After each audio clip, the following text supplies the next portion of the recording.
Hi, I am Maddie, and I get the privilege of talking about John Watson and why he was an educational giant. I apologize in advance that you have already listened to two presentations on him and you are about to get another one, but I don't know, just shows that he was a pretty cool guy, I guess. Quick little biography on John Watson and his life. He was born January 9th in 1878. This was in South Carolina, and the house that he actually grew up in is still standing. So, fun fact for you. John had five siblings. He was number four of six in his family. His mother was very religious, and this is actually how John got his name. His mother was a devout Baptist, and she named John after her minister, in hopes that he would also become very religious, but he did not decide to follow that lifestyle. John's father was completely different than his mother. He was a raging alcoholic, and he was involved in a lot of affairs with other women. And so, because of that, he actually left John and John's mother and John's family by the time that John was 13. John went on to marry Mary Ickles, and together they had two children. But he kind of followed in his father's footsteps and had an affair with one of his students at the time. So he divorced Mary and remarried his student, Rosalie Rayner, and together they had two children as well. So he had four altogether.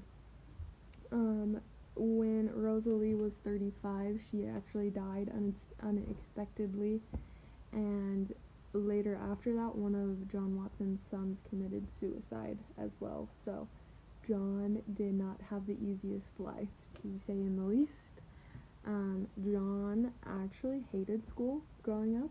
Did not expect that from him, but he did. He was known as the trouble child and caused a lot of problems, actually. But this completely flipped as soon as he was enrolled into college. He first started his college career at the university, at Furman University, and this was also in South Carolina, and he received his master's degree at this school.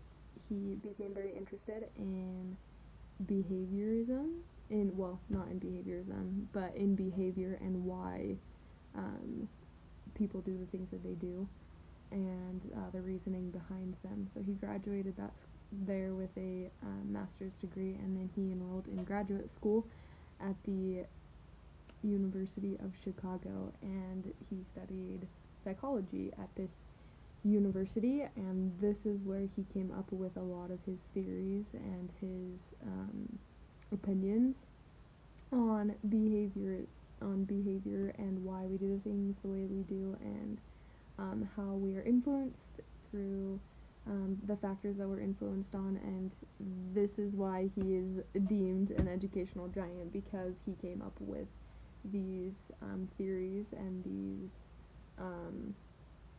opinions on behaviorism. So he's basically the founding father of behaviorism.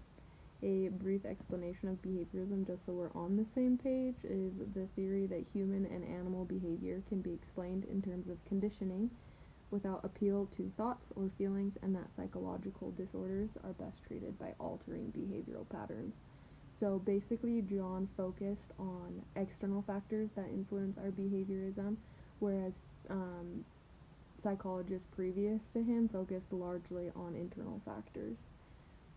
John liked to focus his studies largely on learning and sensory input that was in animals, but obviously he conducted other research and did other things.